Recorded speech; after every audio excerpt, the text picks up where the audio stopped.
Hello everyone, welcome back to Let's Talk.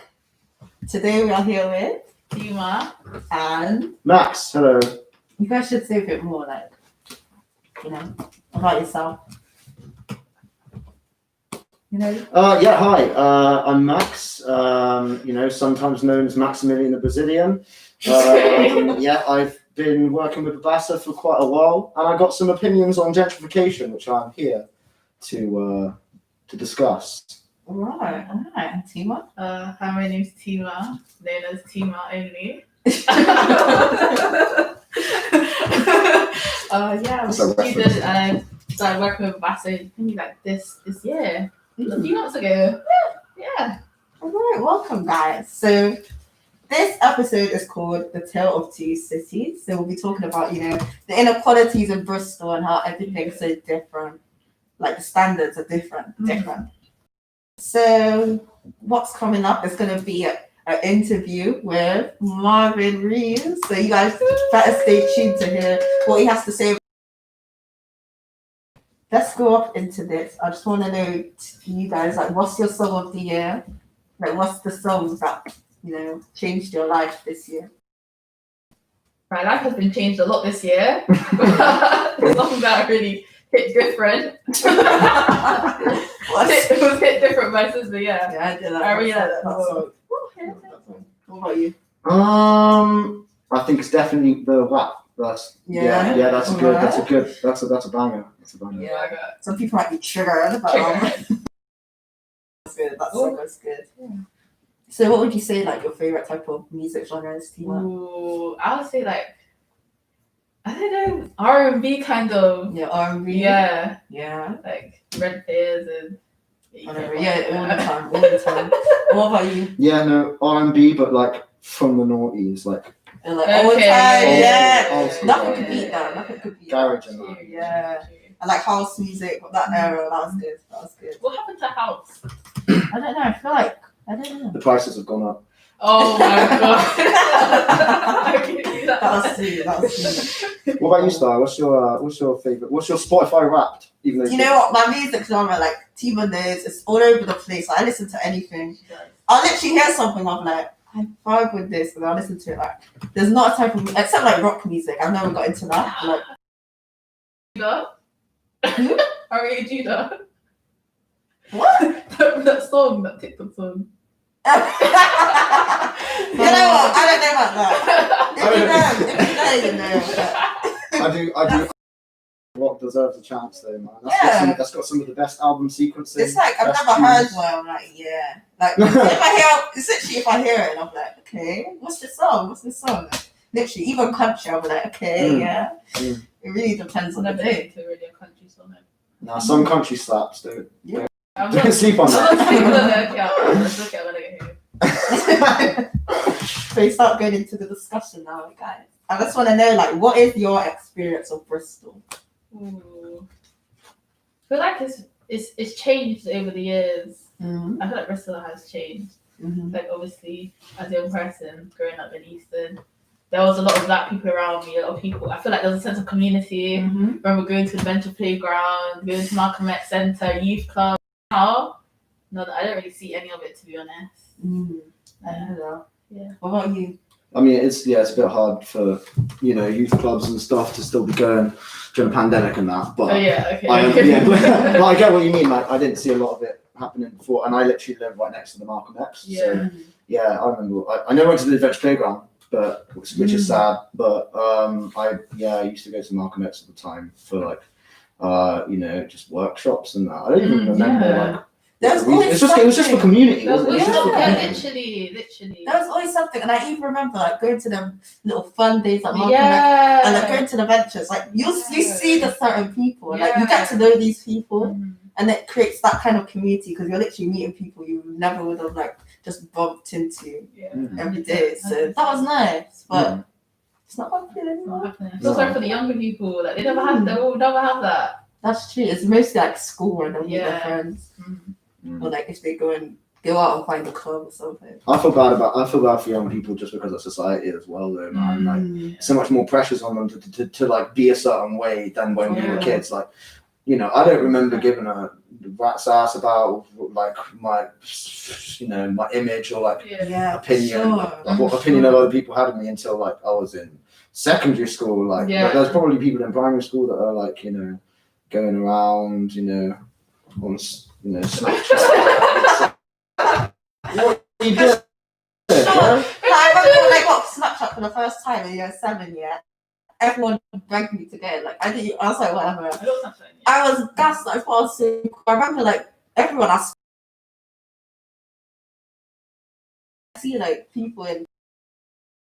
Yeah, but then I feel like when say in like 10 years, 20 years, when you have your children, do you think you'll be able to connect with them on a level? Like, my parents will understand if I'm worrying about what other people think. They're like, oh, shush.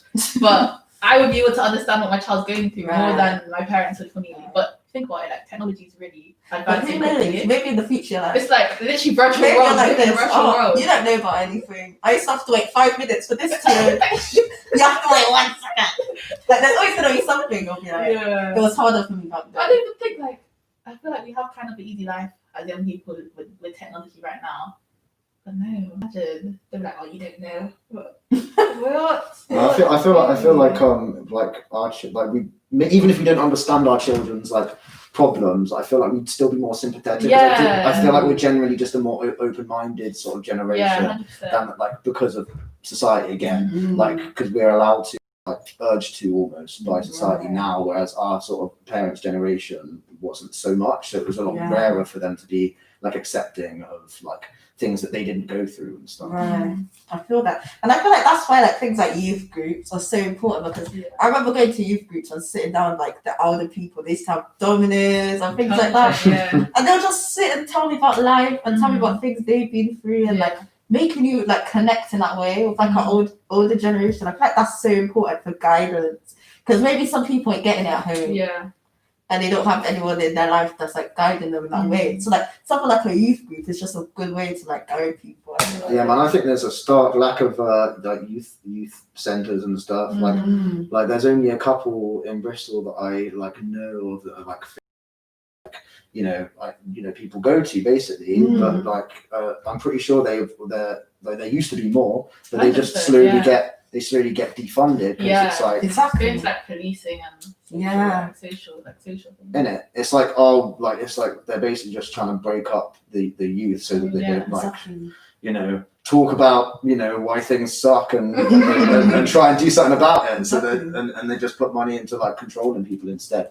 Exactly, and I feel like within your community is important because like say if there's youth groups, but it's like outside of your community and you go to those, I feel like it's different. Like you want to have people there that you can relate to. You don't feel alienated or anything like that. So like that's why like our community, like these communities need like youth groups for sure. Yeah. So how what changes have you seen? Like specific changes you've seen over the years besides like youth groups, like more policing. Do you think so? Policing, in like certain areas, much more police. Like police presence as well. I feel like I could pinpoint specific times where they've had a lot of police out. Like I remember coming home from school and I'd see like police everywhere. Like walking through St. Paul's, just police everywhere. Every corner. Everywhere. Like on Silver Road, like just circling. And I feel like there's groups of people that used to be in certain areas. Like outside like the top shop, like outside the shop, there used to be like group of people all the time, like in certain areas, and now they're gone. Now I don't really see much. I did see a lot of crime or like drug dealers as before. Not gonna lie, I think it's gone down a bit. Well, actually, I think they're just using social media. Why? To do it like that. Yeah, so they could be up. Not giving any ideas. Nah, it's true. But no, that is it is. Yeah, no, like crime has like it has depleted a bit. Well, during quarantine, people didn't really leave their house. Why? Hard to do crime in quarantine. But there's like different services as well. It's not just policing. Like it's like the active policing. There's a lot more as well. Because remember last year when there was like suddenly like people that like they weren't qualified or anything. They haven't gone through training or anything. But they were just like they had like they had like jackets on, Right. and they were just like, and it's like that's when if you started like dropping cigarette butts, How fined can for you like do that? 100 like quid or something. for that. Really? Yeah, and like Yeah. it was mainly I assumed that the sort of about like littering and stuff, but the point is it's just loads more. It's just like really sort of avid neighborhood watch like sort of thing, but like not held in the community. It's not like a community sort of like sort of birth thing. It's like it's a top down thing. It's like the you know the government and the sort of the officials they put together these groups of people that just I guess they're just civil servants or something just to patrol. Sort of just stop people hanging out, like Just, loitering and stuff. Exactly. What else is there to do but loiter, man? It means you just got to go to an establishment with your friends and spend money. No, you just want to hang out. Exactly. I feel like for certain things it's a good thing, right? Like for littering and stuff like that. Of course. But I feel like it's gonna make people lose trust in the community to do anything. Like that sense of fear. Like they're someone's gonna watching lose you trust. 24/7. And that could just break the community up for real. But you know, guys, the topic of gentrification, like we need to get into that. Like that, you've seen the communities change because of this, right? Yeah, 100%. Like in my area of Easton, I would say there wasn't on my street. I wouldn't say there was a lot of white people. There was obviously white people as growing up, but now, a lot of like young couples, like friends, like getting houses, like renting houses or buying them. Like in my area, there's a lot of coffee shops, a lot of hipsters everywhere. Hipsters everywhere on the street. Hipsters everywhere, literally crazy. Because I remember going to primary school, and I remember there being only like 2 white people in my school, probably just like less than 10. And now, like, as I was going through the years, I saw more. And I just think it's weird that these people are moving into these communities because there's a time where, like St. Paul's and Eastern, people would say that's so dangerous. Literally, I would never go through that. You might get stabbed. Literally, Like, I remember hearing that a lot as a child. And now it's like, I've never gone now you're to moving road. into this. Now you're moving into this. Like it doesn't make sense. It's like, oh, I want to be trendy. I want to be cool. And the housing, I saw somebody talk about the housing prices. They're cheaper there. That's why they moved there as well. But no, I feel like the housing prices are quite expensive in Easton right now. But like cheaper for where they are. So they moved there because of the price. But I just feel like no. But the thing is that like companies, like really, you know, multi-millionaire companies, they basically just find really cheap sort of properties so that they can basically just buy cheap, do them up, and then start selling them. So that's why the areas that, you know, are generally like less expensive start getting gentrified essentially. But also it does need to have that like advertisement, because it could be any place in the country that has, you know, house prices that are quite low that you could go to. But the whole point is that there's been all this advertising. Like I'm pretty sure you know, did you talk to Marvin Rees about the fact that, like, because apparently he's actually himself like sort of challenged this whole narrative that Bristol is like the best place to live and stuff, because it was actually it was voted the best place to live in, what was it, like 2017 or something? In England. And it's like, well, that's just not true for a lot of people, because like, you know, it's just there are sort of higher sort of society areas that are, you know, I guess they're nice and comfortable to live in. For you. But then again, just like we were talking about how, you know, how areas like ours, like Easton and St. Paul's, like they've got this bad rep for like riots and crime and stuff. But to be fair, like although like my mom and like my neighbours like told me about that, like I mean we used to get burgled like a couple of times when I was like a kid, like for as long as I remember, it's been fine living there. I've always loved the area, and like I've never really encountered any severe crime. Obviously, there is this problem of like, you know, I hear a lot of like reports from females, from like women walking and girls walking through, that they get like, you know, they get sort of like followed and stuff Yeah. through the area, which is a problem. Yeah. But so I obviously am privileged in terms of that. Like I don't have to deal with that. But just it's always just like a really just sound place to live for me. Yeah. Like I've always found it pretty chill, and I don't see why places like Clifton, because they probably get crime. They probably get crimes. The same thing. It's the same thing. But I feel like because black people of color live there, they're always given a bad rep.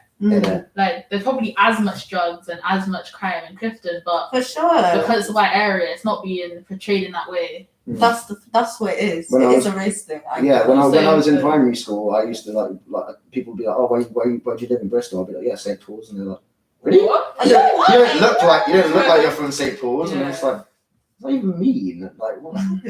But yeah, I didn't really understand. It is a race thing. So. It is a race thing. I feel like it's seen as an area for ethnic people. It's like St. Paul's equals ethnic people. So because of that, all the however ethnic people is gonna be kind within the environment. It's like no.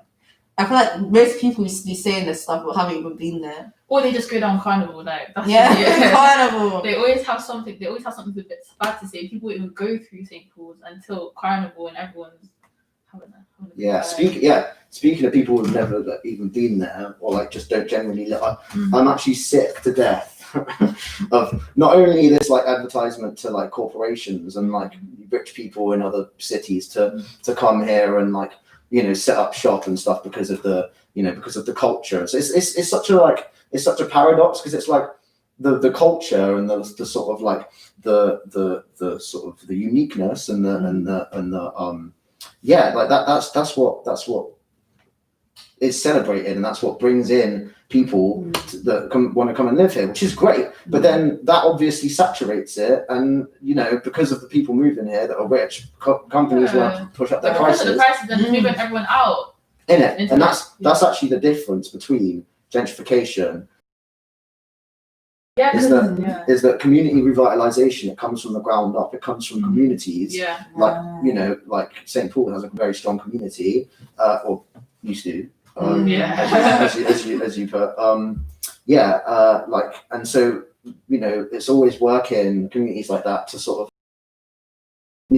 enrich the experience of the neighborhood, basically for the people in the neighborhood.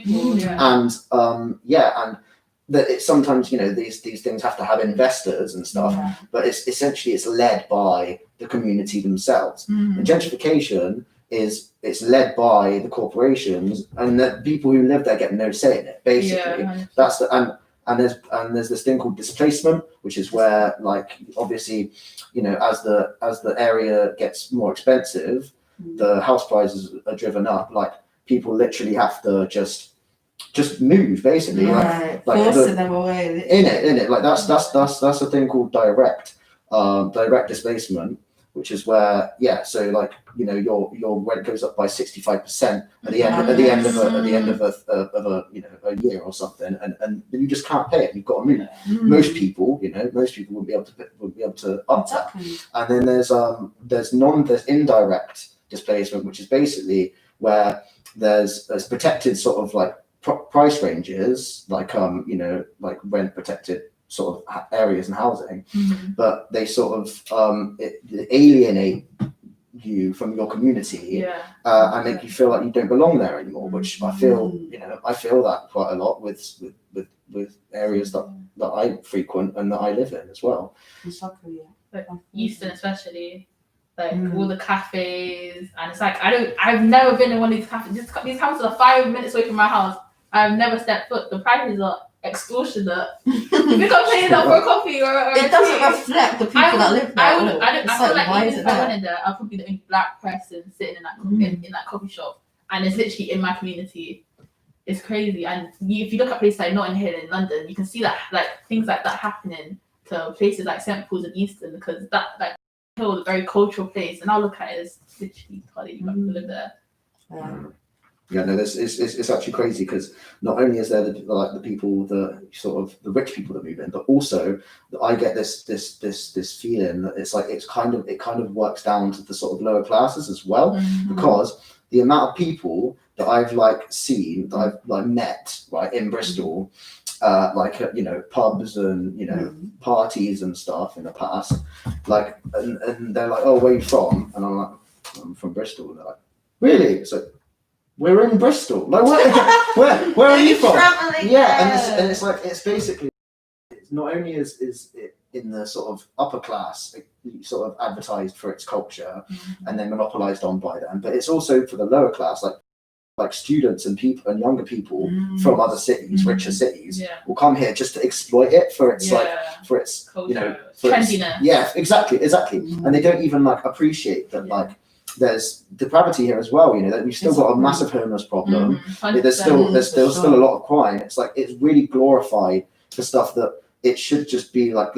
I feel like gentrification is stopping us, is preventing us and all cities like us, I suppose, from actually doing the healing that we need to do, but like on our own, like with our communities and with people that live in our city. Basically, it doesn't need people coming and just sort of like painting over it, pretending that it's not there. Basically, and so I'm just as livid at like younger people who just come here every so often when they hear when there's like carnival, like you talked about before, and then just treat it like trash. Yeah, and then just throw community. You know what? Let's get into carnival, guys. What is going on with carnival, please? Oh my god. What is going on? Like, do you know what? I heard a lot of organization, like, apparently the people who used to organize it got taken over. And they're trying to like capitalize from carnival, so like turn it into a festival. Basically, that was the plan. Like, you have to pay to get in, kind of. A lot of people talking about it. That's the same thing that happened with Pride. I swear Pride used to be a free thing to go to. That was Bro! yeah, look, like the last few years, when it was like down by the docks instead of in Castle Park, they had like barriers. Actually, I think last year or the year before it was up in the Downs, but it was Underworld or something. It's got like barriers, you've got to pay to get in, and it's like, how, like, it's supposed to just be a festival for celebrating, the LGBTQ community, and like, if I suppose that should extend to people who can't afford to be paying like 16 quid to get in. 16? Well, you see what I mean? Upwards of 10. It's madness. But still, it's like, it's crazy because it's the same thing you were saying, because I didn't know a lot about this, because I thought stopped carnival for a few years. Yeah, they did, which was a relief for me trying to get to sleep. Although I was happy when it came back. But I was disappointed when I went. I was like, carnival this isn't the so same. much. From my mom when she was younger, it was like a community thing. It was long. It was more than one day, so they have like different events on each day for the community. And it was like everyone coming together. Now I don't even know what it is right now. Exactly, like people don't even realise that carnival was started by literal Caribbean women, and it was made to literally spread awareness about their culture and just positivity and just people learning about their culture, come to an understanding. And now it's like, let's go carnival. Then you go carnival. I'm gonna bring this drugs. We're gonna dance on the roads. Like, that's not what it is. Like, people don't even know what it's about anymore. No, and I was watching your guys like live stream yesterday, and I'm pretty sure you were talking about how there used to be like stalls of like cultural importance, and then it just turned into like just those like horns and the whistles and stuff, and it's like exactly. And I feel like that was such a good like marketplace, like businesses, especially like people outside of their house selling food and things like that. And I just feel like, you know what they said now? You have to pay to put up a stall. Like a thing, you have to have a warrant or something. You have to pay put up a stall. So like, even my auntie, she used to like sell food outside her house. Long time ago, she had to stop because they're like, you have to pay to do that. And it's just ridiculous. That's crazy. Even on my grandma's road, like there has never my grandma's road is a very quiet road in St. Paul's. And there has never been any sort of sound system or loud musical festival in like a party on that road. Like last carnival, there was a huge party. It was mad. I don't think I saw a person of color in that crowd at all. Very dubstep music. It was loud. Like literally, the house was vibrating. Right, guys, we're gonna get into this more because we have a lot to say. But now it's time for our interview with Marvin Rees.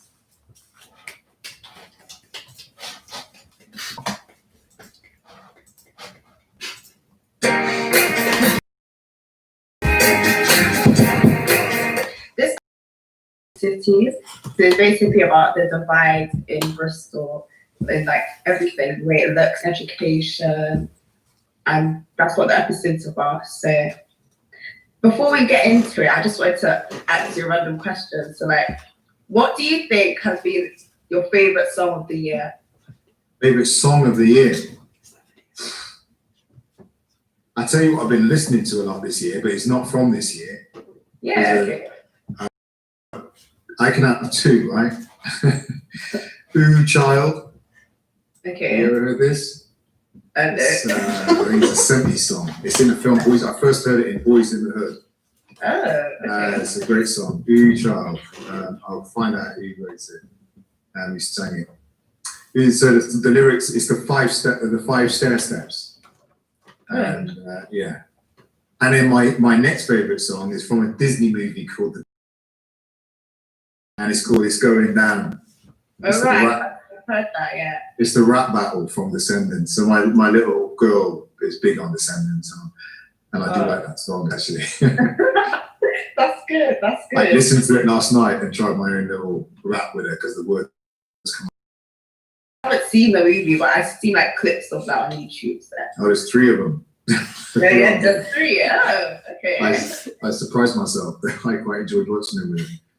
Oh, that's good. All right, let's start getting into the interview now. So the first question is like, what are your experiences of inequality in Bristol? Like, you know, as a mayor and like growing up in the city. Well, it just was my experience growing up here as a kid. When my mum had me, I've shared this story many times. When my mum had me, sort of white woman with a brown baby on the way, unmarried, no money, 1972. If you've been watching the Steve McQueen films, Small Axe, Yeah. you know, I've been watching those with my boys and saying that's the Britain I grew up in, guys. You know, the Mangrove Club, obviously it's not. That's London. That was in the '60s. So then my dad used to go there. But the other things when you get into the '70s and this week's show with the Brixton Right, I knew that. Yeah. And I was very aware as a kid. I had an ability, I guess, well, maybe it was to see the world around us and understand it, and we knew we were on the underbelly. I'll tell you what, when I was about 15, 16, kids started going into town and getting jobs into Broadgate. And everyone wanted a job in the sports shops. But this is the truth. We never even debated this. As a group of black kids, we knew we would never get jobs in the nice shops. We just never even, there was a shop sports fair and this, that, and the other. We knew they weren't for us. These were for the what we considered like the rich kids from Hannam and so forth would get those jobs. We knew we wouldn't get the jobs in Debenhams or whatever. I mean, that's a lot disparaging their name. This is the 1980s. But we just felt excluded. What I used to get paid for doing was what we all did was standing outside Concept Man on a Saturday, and a detective would come along and invite us to come and stand in an ID parade, and we'd get £3 for doing it. That's how we got money. Wow. But we just used to stand there every Saturday. Police would come along, right, lads, sort of do an ID parade. Yeah, right, we'd go, we'd line up, stand behind it, and then get £3 and go out and buy a packet of crisps and a drink. So I was very aware of looking in a world that I wasn't a part of, wasn't invited to. And coming in as a mayor, that was what I was tuned into. That's why we focused on inclusion. We've said we don't want a city in which all the wealth races off over the hill and tens of thousands of people behind. We don't want to tell a story to the outside world that's about digital, 5G, tech, creative sector, all those amazing things, without acknowledging that tens of thousands of people are not a part of that story, don't share in it. And so we think it's important for political stability, for social justice, and for our own integrity as a city that we recognise, face up to our inequalities and exclusions, and then try and take them on. It's not easy though. Why do you think the gap exists in the first place? And like, why does it mostly affect people of colour? The gap exists because of historical methods of distributing wealth and power. They go back generations, and then the systems that redistribute wealth and power tend to distribute wealth and power in their own likeness. Leadership creates itself in its own likeness. Right? Who am I going to bring through the ranks? I'm going to bring someone who looks like me. Well, I'd say, funny, when I was at the BBC, it was like this, and people didn't even know they were saying it. I heard people say, yeah, I just trust the way they think about the world. What they meant was, that person thinks like I think. So how do you get to think like they think? Well, you have to go into the same school, you have to come from the same socioeconomic background, you have to experience the world in the same way, you have to have the same assumptions, but we've gone to the same university. Right? That's how you get to think like the current elite think. And so, you know what comes through. And it takes a brave leader and a skillful leader to be able to recognize the importance of diversity and to make space for someone or people who do not think like them, who do not understand the world like them, and not see that as somehow worse. And it's also tied into issues of class. So we are one of the most socially immobile countries in OECD. Parental background, the circumstances into which you're born, are the biggest determinants of your life chances, right? Historically, so that's a class issue. That interacts with race because Black people have been put in the lower classes and are generally more often born into poverty. Yeah. So by definition, they're going to be more likely to die in poverty or die. That's not controversial. That's just data. And we are, interestingly, I was reading a report from years ago by the Child Poverty Social Mobility Foundation, said that we are social mobility is lower today than it was in the 70s. So that means that not only are you determined by your parents' background if they're born in the 70s, but your grandparents' background, right? Because we are less socially mobile today than we were then. These are why these inequalities come about and why they stay with us. Yeah, that's so true to think about. And you know how, Marvin, you're a person of colour who's in a very, a position of power. How do you think we could get more people of colour in these spaces and encourage people of colour to get into things like politics? So there's a whole bunch of things, right? And I think back to Malcolm X and I think about Malcolm X's approach. Malcolm X was ferocious about racist systems that locked people out. And actually he was quite ferocious about systems that lock poor white people out too. If you look at particularly the writings at the latter of his age, he said, actually, this is not simply about black and white. This is about rich and poor. Now, but I say not simply, it is about black and white, but it's not simply about black and white. Right? Yeah. These structures that have pumped out racial inequality are the same structures. We're not living in a parallel reality that have pumped out class inequality and social inequality. Right? It may feel different, but my granddad was impoverished by this. My white granddad was impoverished by the same global order as impoverished my black granddad. So they were just maybe slightly different ways. But so look, we got to deal with the structures, and they need to, it's about pressing them to make change. There's a bit carrot and stick. Is getting organisations to recognise the importance of diversity of thought, so that we begin to open up and realise diversity of thought makes for more innovation, understanding markets and all those businesses.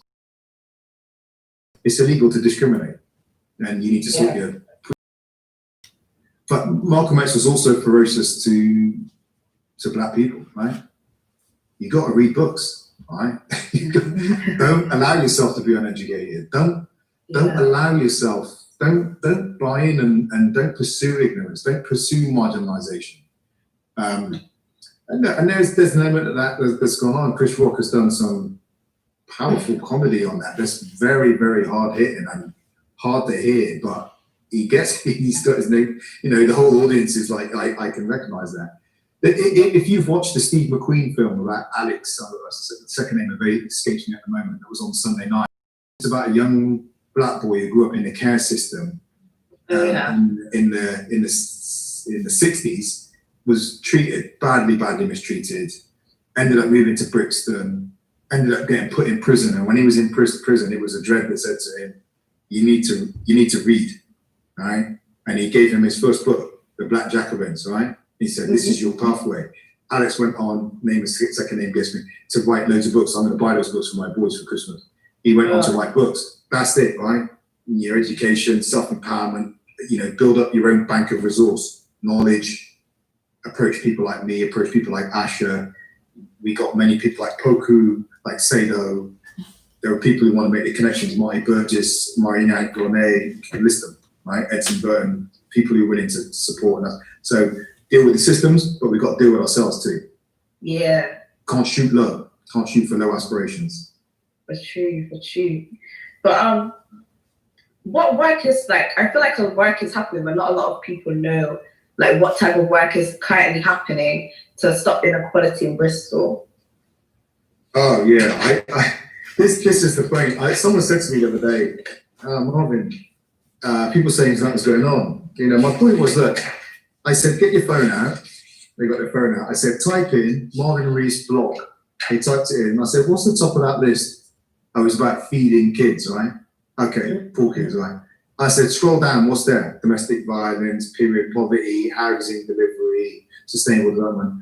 I said, if people can't take 10 seconds to type my name into a search engine, what am I supposed to do? You know, we blog it every day. I'm on Ujima every week. I'm on PCFM every week. Obviously, we're in the media, the press, on TV. There has to be a little bit of, I want knowledge. I'm going to go and get it because I can't come around, cook people dinner and then sit there and explain everything we've done. And I did say to someone, because you don't know about it, doesn't mean it's not happening. It just means you don't know about it. Exactly.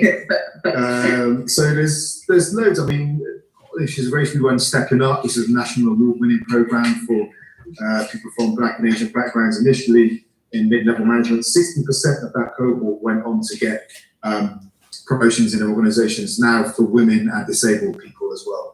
I'll list a few things on race that have started. I'm not claiming we started all of these, but we're involved in to greater or lesser degrees in all of them, right? Bristol Muslim Strategic Leaders Group, that's now alive in the city. We did start the Commission on Race Equality, chaired by Professor Olivet Otelli. There's a Race Equality COVID-19 steering group looking at race inequality impacts of COVID. There's an Avon and Somerset Lammy review that's being chaired by Des Brown. Again, looking at the criminal justice system. I'd say alongside that, we recruited magistrates. Myself and Asha went, and Carol Johnson went hard on recruitment. 11 of 33 magistrates in Bristol from Black and Asian backgrounds. There's a HR Strategic Leaders Group, which is about public sector HR policies around Black and Asian people. There's a Race Equality Education Group looking at the curriculum. Esther Deans is doing that, looking at making sure that the curriculum's more effective. And Carvin Tilbury's running Equalities Network in the city. And that's on race alone. That's apart from the work we've done on period poverty, delivering affordable homes, children's support, domestic violence, work experience for children who don't normally get access to work experience. There's a lot of things happening. So for the next part, we just here at the bus, we thought of some solutions for the problem of inequality. I just wanted to talk to you about them and hear about what your opinion is on them. So the first one was building back our community, because I feel like especially St. Paul's, there's a loss of community. Growing up, there's all the youth groups, games night, things like that. I feel like we should invest in these youth groups and spaces and local small businesses. You know what? I was just thinking the other day about my own boys. And I got a little girl as well now, which she's leading on to go to youth group. But at their age, I was going to a hall where they had a 6-foot snooker table, 3 or 4 table tennis tables, and even if there was no rubber on the table tennis bats, we were playing table tennis. And the youth services have been decimated over the last 10 years in particular. I used to go to Broad Plain, and that led me from they had a 12-foot snooker table, going from snooker to table tennis, playing football at the end of the night in the hall. Then I joined the boxing club and started boxing. I had all that structure.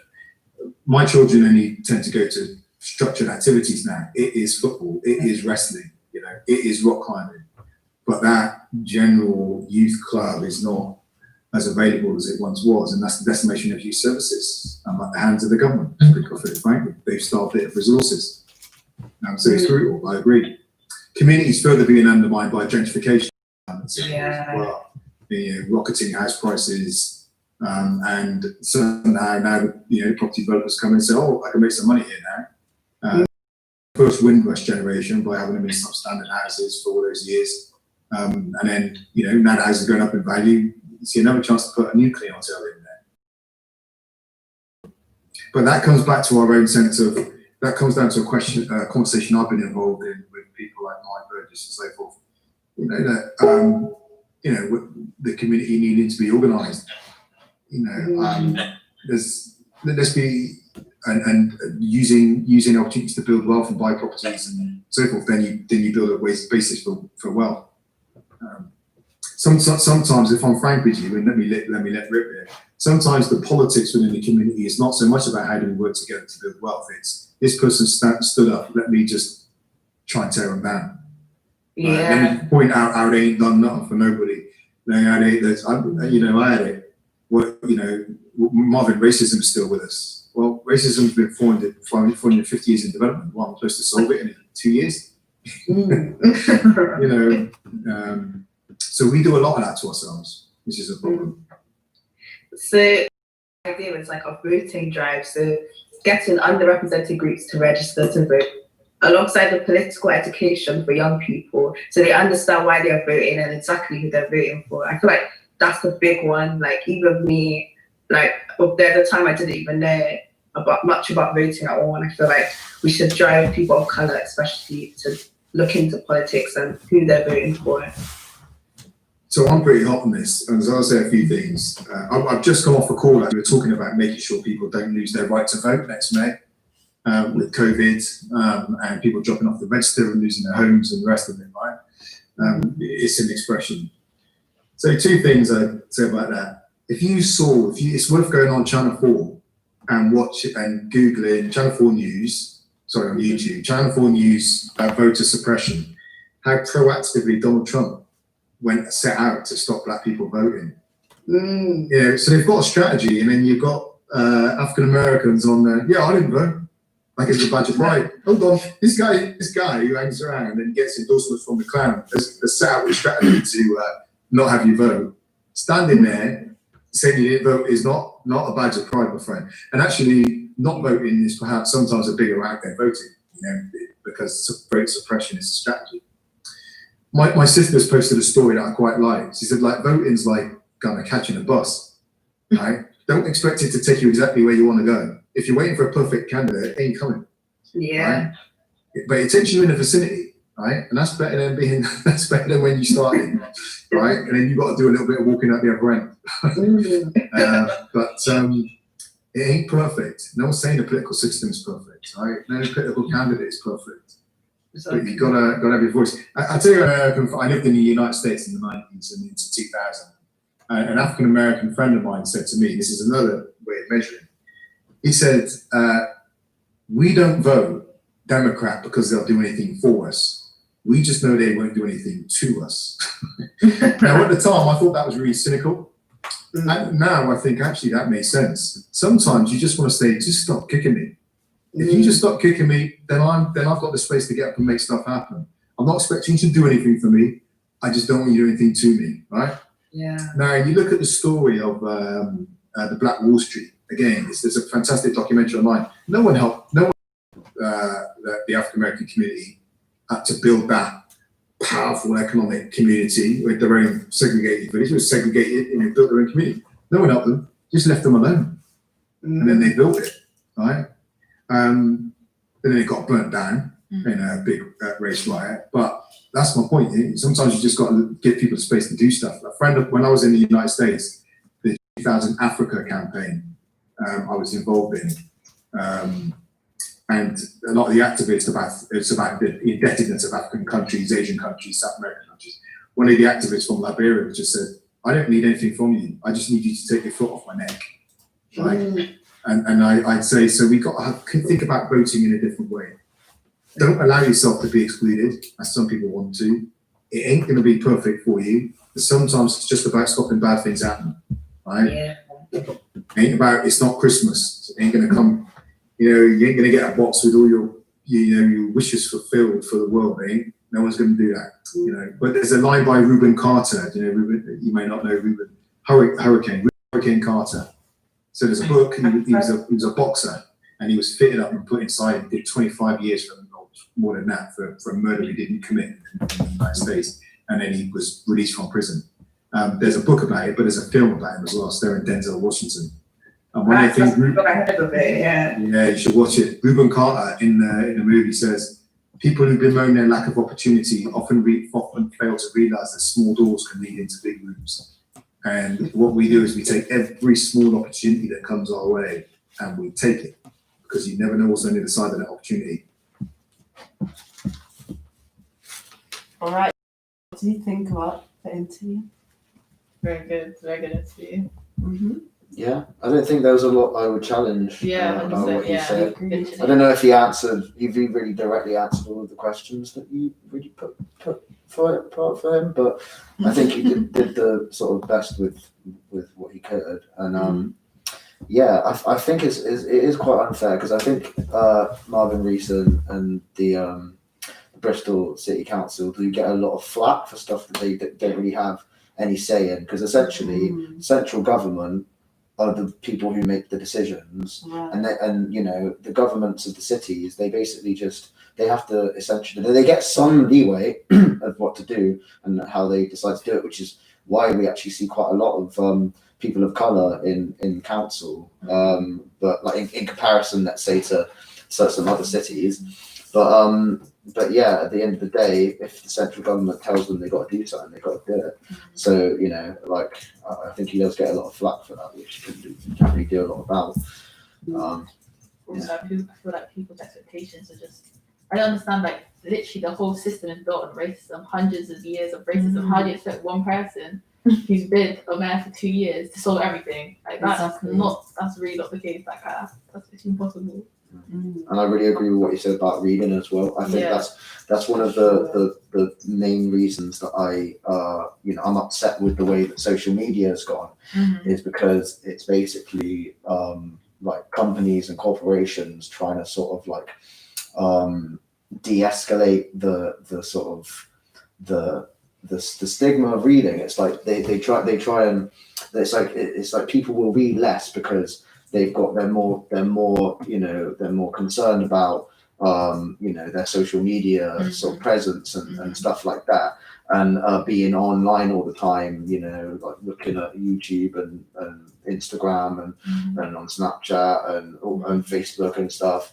And really, like it's been a thing that's been repeated throughout history, that like it's one of the biggest tactics of like stopping people being like educated, is just to try and like discourage people, the youth and anyone from reading books and like getting good at like grammar and general just language and sort of persuasion tactics and stuff like that, so that the people who the elite have more of a foothold to do that. So I really agree with him that man, honestly, just read books. Like I struggle with it too because of society and stuff. But it's hard for me to find it interesting. That's what I'm saying, because there's so much more like Netflix and movies. There's so much more engaging. Because they're so used to like boom, boom, boom. This is happening. Like excitement. This is what I mean. That's an intentional tactic by corporation, like by media corporations. Well, social media, you get sucked in for a whole day. Like you literally be scrolling endless scrolls on Instagram. Like you will literally like, this is what social media wants you to do. They want you to be on social media all the time. Like social media is very addictive, and I feel like social media like apps need to work on try and stop it being so addictive. I feel like it's detrimental for young people's health. Because they're making money out of it. You to accept for the cookies. They want you to get to look at the advertisement. They want you to This is the problem. This is the problem. It's the same reason that gentrification is a problem at the heart of it, is because the people who actually do it, the people who are doing the gentrifying, people who are in charge of social media, they don't care. They don't care how it affects the people that are using it, because they're only doing it for their own personal gain. And that's at the heart of it. Like, because the thing is that gentrification is a really complex matter that does have a lot of benefits, and you'll see that. Like, you won't ask all local businesses if gentrification has been detrimental to them, and they'll say like a lot of them will be like, no, it's great. Like, we get less like crime, and like we get less people robbing our store and stuff. But like the problem is that it's not a big enough ratio. Like, the amount of people that benefit from it does not the amount of people that like that lose out in it. Because like people, like there are local businesses that, for example, the Tesco that was put on Slopes Croft in 2011, that was like really, really like, pushed against by the whole community, The whole right? community, No one yeah. wanted it. Literally, like maybe 1 or 2 people wanted it, but they still went ahead and did it. I'm That's still not- there. That's not community, and now people depend on it because it's like and then the it's- Sainsbury's up the road. ease of use. Yeah, this is the thing. Like they basically just put their foot down. It's like, well, I don't really care what you want because this will make us money and you will use it. But the thing is like local businesses, you know, they would be doing really well, but like up until then, it's not that these businesses are just not good at doing business or they're not good businesses. Yeah. It's genuinely these things that happen when gentrification happens, puts people out of business. And yeah, it's annoying that it's such a complex issue because it's like I think Mark was talking about like tactics that people use to like the government and like the elite uses to sort of you know destabilize like the people. And yeah, I think that's one of them. The fact that gentrification itself can actually be really beneficial for a lot of people. It like it puts this like air of mystifies it and like makes it so that like it's harder to push against it because it is beneficial for a lot of reasons. But at the heart of it, I think gentrification is just literally like the people who live in a neighborhood. If it feels to them like they're being alienated and their culture is being taken from them and they don't feel happy with it and they've got no say in it, that is at the heart of it, despite all of the like the pros and cons and stuff. That's really the definition, I would say, of gentrification. All right, guys. I just want to quickly, before we close, I just want to quickly go through 2 comments that we got. So one says, what do you think the best strategy to tackle the voter apathy and disinterest is? Awareness. I feel like raising awareness because a lot of people don't think that it's going to help them in some way, but I feel like we need to come together as a community and push the agenda of voting because it will really help. For sure. I think influencers need to take more of a stance on it. I think that Yeah. I think it needs to be more of a like, because at the moment when you think of voting and think of politics in general, it's like it's very connoted to like, you know, the white elite upper class, like it's kind of like it's not for us, but it's that's another tactic that is like it's a psychological thing that's been it's intentionally been forced. But like, so if influencers just literally take time out to like to show that like voting is like it's cool, man. Voting's cool. Yeah, That's basically like it's not you know as cheesy as that sounds, but like, you know, they need to make it so that people can be proud of voting and people can be proud of knowing what's happening with their community because it's what you're going to live. It's what you're living in, man. Like it's not you're not separate from it. So yeah, I think influencers and which include, you know, like musicians and celebrities need to take more of a stance on it. Because like living in the UK and seeing the way the voting in America was pushed so much on TikTok everywhere. YouTube vote like in the UK that never happens. In the UK it's never No pushed UK as much. artists do that. Nowhere So near true. as much as in America. It's crazy. All right, guys. The last comment says, Marvin's comment about we vote for them because they won't do anything to us just makes me think of how there's no hope present in politics today. I wonder when that changed. What do you feel about that? I see it as like we're just saying, okay, it's the best option, not the best option for us, but the best option in a way that we won't get hurt. Like, and it's like, well, there's no hope for us. Basically, I can see where they're coming from. I think it's again, it's just suppression because like there's this tune that I was listening to earlier and like it's a song that I really liked from when I was like younger as well, just for the music. But the title is "All Our Kings Are Dead," or like there's a like a line in it that says that, and I never really got what it meant until now. It's like basically like the radicalization like of politics. Like we've got like absolute heroes in our past that we can look to for people who like really just fought against the current and eventually, even if they in their lifetimes weren't massively successful in their goals, it really like pushed up the movement basically.